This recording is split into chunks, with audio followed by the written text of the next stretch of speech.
শ্রী গণেশায় নমঃ। ওং নমঃ শিবায়। তো বন্ধুরা, আমি আমার এই ভিডিওতে খুবই সংক্ষিপ্ত আলোচনা করতে চলেছি 31শে জ্যৈষ্ঠ 15ই জুন রবিবার। আজ সূর্যোদয় 4:55 AM, সূর্যাস্ত 6:20 PM, কৃষ্ণপক্ষের চতুর্থী, শ্রাবণা নক্ষত্র, ইন্দ্রযোগ। জন্মে মকর রাশি, বৈশ্যবর্ণ, মতান্তরে শূদ্রবর্ণ, দেবগণ। অষ্টোত্তরী বৃহস্পতির দশা ও বিংশোত্তরী চন্দ্রের দশা। রাত্রি 11:52 গতে রাক্ষসগণ, অষ্টোত্তরী রাহু ও বিংশোত্তরী মঙ্গলের দশা। আজ প্রতিটি রাশি শুভ শুভ কি ফল লাভ হবে সেই সম্পর্কে খুবই সংক্ষিপ্ত আলোচনা। মেষ রাশি বিশ্বাসহানি ঘটবে। বৃষ রাশি আরোগ্য লাভ হবে। মিথুন রাশির পতন আশঙ্কা। কর্কট রাশির জ্ঞাতি বিরোধী। সিংহ রাশির অপদস্থ হবেন। কন্যা রাশির উচ্চপদ প্রাপ্তি লাভ হবে।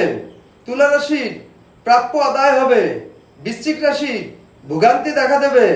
ধনু রাশির মনোকষ্ট পাবেন। মকর রাশির বিদ্যানুরাগ ঘটবে।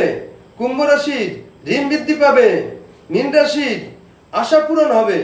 তো বন্ধুরা, এই ছিল আমার এই ভিডিওর মূল সংক্ষিপ্ত আলোচনা। নমস্কার।